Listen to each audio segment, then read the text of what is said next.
when I want something, I get it. We used to live in upstate New York, and now we live in Tennessee, and I realized that I wanted something in New York, so I told my husband that he was going to drive me to New York. So it's currently almost 7 a.m.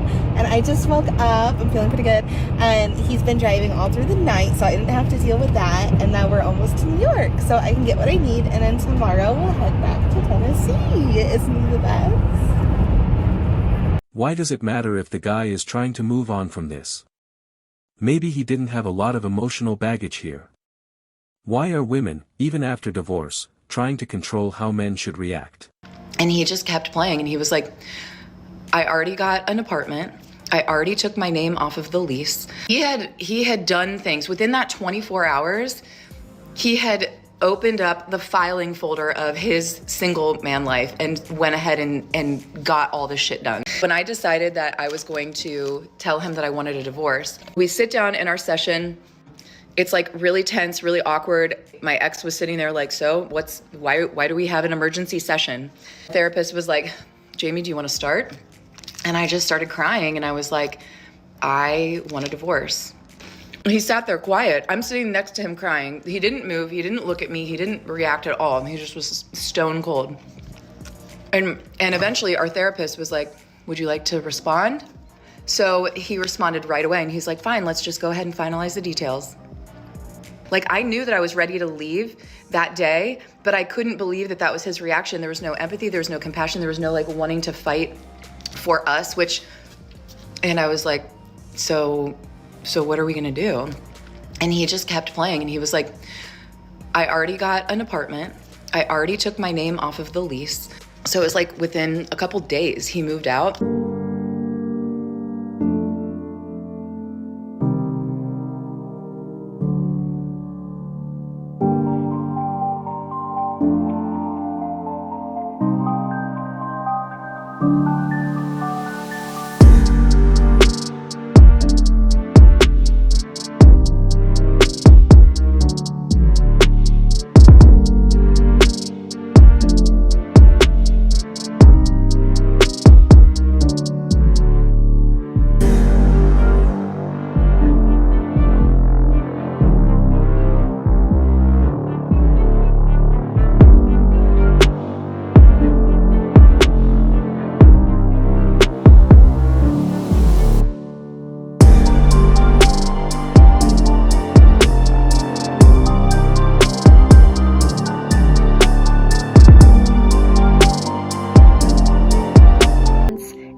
That is truly abominable. Additionally, imagine how egotistical this woman must be to actually speak in this manner in front of the man. Imagine the emotional abuse this man must have had to go through every single day. May he soon be freed from his misery. May he find peace alone or with someone who doesn't take him for granted. May he break out of his current bubble of simping. You need to get your own life. You need to cleave away from your husband, cleave away from your children. You're not just the grandma. You're not just the wife. Well, I did it. Here I am on my new bed, my princess bed. And you know what? I felt free. I felt so excited for the first time in years. I don't know, things aren't going that great. I miss my family. I miss being a family. Maybe it's worth just staying miserable if you get your family. Hello, gents. When women tell us what they want, they don't like the way we respond to them. Imagine how controlling a woman has to be to even control the response her man gives after she says she wants a divorce. I can't even imagine the life the guy must have lived with such a woman. Good riddance, I'd say. Please, please. My life has been torn upside down. We are a one-income household. I'm a stay-at-home mom. Please don't threaten, and please don't try to call my husband's place of work. You're just gonna get me worse. Oh. This is my life. And I never, in a million years, would have thought blow up the way it did. Well, it did. The community that was supporting this woman's cause, the feminine anger, wanted retribution, wanted revenge on her husband. Please, for the love of God, the earth, everything on it, and possibly your own outcomes, do not post your issues online. Why is it important that the man is attempting to move on from this? Maybe he didn't have a lot of emotional baggage here. Why are women, even after divorce, trying to control how men should react? Here's another modern woman already regretting her divorce.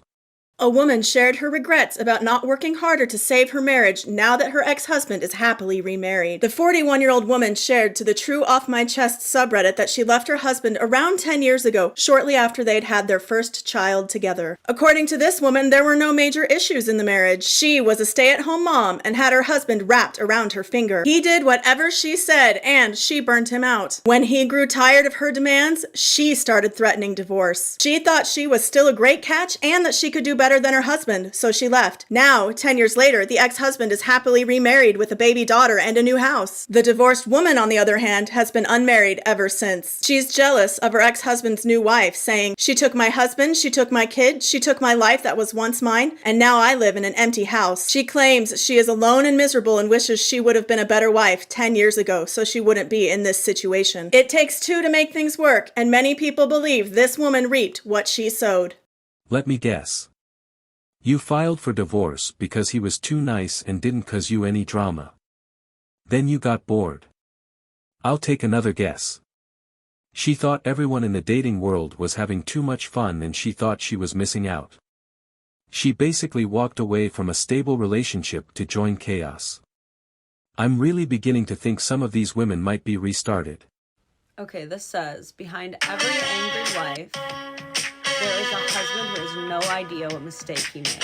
I know she meant to be funny, but this is low-key one of the most dangerous places to be in a marriage. If a woman ever actually stops telling you what's wrong, your time is running out. There's always something wrong with us, okay? So if even a day goes by that we're not like, man, I have this weird sore spot like right here. It's not like quite on my nose. It's like kind of under my eye. It doesn't mean that nothing's wrong. It means that she thinks you're the problem and she doesn't count on you to fix it. I've seen a few friends go through divorces, and one common theme leading up to almost all of them is no matter how crazy the problem was, these wives stopped communicating them to the husbands. They gave up. If she stops telling you what's wrong, she has lost faith in you. At least that's what it looks like. So if you're a wife who doesn't want to divorce her husband, I highly recommend telling him when he annoys you, because otherwise, he's not going to figure it out. He's just going to keep whistling and dancing, and you're going to be the only one mad. You know, it is kind of sad and mostly pathetic that women in their 20s all the way through their 40s still act like children with uncontrollable tantrums. Amazing, isn't? You're considered below them until they're out in the street realizing no one wants them anymore. The grass is only greener over the septic tank.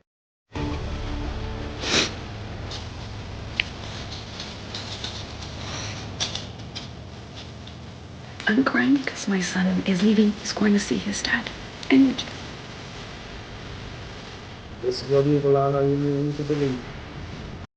They always regret it, only when it's too late. When marriages end, usually some time has passed since the wedding. In fact, the average length of a marriage prior to divorce is 8 years. What is a time where you felt that you failed that you learned a valuable lesson from? That's such a hard question. Getting divorced was a big lesson. Okay. Yeah. How come? What happened? For a long time, you know, like in your 20s and 30s, like getting married was a big goal, and I got married. And then I realized that that's not everything. Mm-hmm. And what I learned through being married was that knowing who you are, knowing your values, and knowing your non-negotiables is so much more important than anything else. It could be more important than the person that you love. And that was a huge lesson for me. So do you think you didn't know yourself before getting married? I think I didn't really know how important my values were to me before I got married. What is true love like, in your opinion? When I find out, I'll let you know. Why did it not work, if you don't mind me asking? Because I wanted it to work so much that I was willing to overlook aspects of him and myself that didn't align with my true values. And that's why it didn't work. Divorce comes at a big cost, with couples spending an average of $7,000 to dissolve their union. An average woman wants a tall, handsome, wealthy, and attractive man. However, she typically fails to work on and improve her inner beauty, her personality, and character. In the end, what is on the inside ultimately manifests on the outside, and 99% of the time, this results in an entitled and ungrateful person who is self-centered and demands that the man grant her every wish for the rest of his life. Hey y'all, come look at this! So, here it is. In case you didn't know, and this applies to both men and women, being cheated on is traumatizing as fuck. I was married for 21 years, and cheating was never an issue in our marriage. In fact, that was the least of my worries. I never had to worry about it. I never thought I did. I never had a feeling that I had to worry about it. Never on either part, either side. And then I got divorced, and I come into the dating field, and it is an absolute shit show. And if I had any idea what I was getting myself into, I probably would have stayed married. If I ask what's wrong, and you say nothing, that's the end of it. If something is wrong and you lied to me about it when I ask, that's a you problem, not a me problem. I'm not oblivious, I see that something is bothering you, but I'm trusting the words you said to me.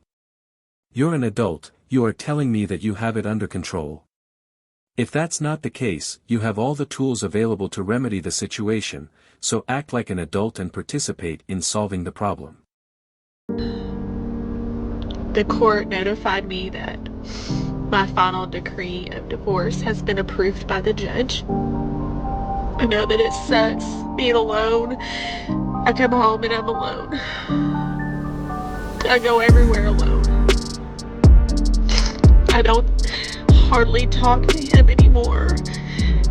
I don't blame him. I filed for the divorce. So I'm sure people are wondering, well, you filed. Why are you so upset? Why are you crying? But I don't. Just because you make a decision that you think is going to end up making things better doesn't mean that you have to give up the fact that you love that person or that you did it because you were trying or whatever. I've never met anybody like him, and I've never loved anybody like him either. French toast out of here. Studies actually that most women are afraid to speak up about regretting their divorce as society coddles most men and women to act like divorce is a normal everyday function, which it isn't. Social conditioning is incredibly harmful and potent. Modern women who fall for it will go to any lengths to protect the beliefs they hold dear. In reality, they just combine it with information from institutions, notable individuals, and multinational corporations that have little regard for women's pleasure. Women are conditioned for instant gratification. They want comfort, wealth, fame, luxury, and happiness right away. They want perfection in men while they hardly bring anything to the table except perhaps their physical selves. And that wraps up today's episode of Manosphere Daily. If you enjoyed the content, give it a like. Be sure to subscribe and hit the notification bell so you're notified as soon as a new video is out. Share your thoughts in the comments below. See you all tomorrow.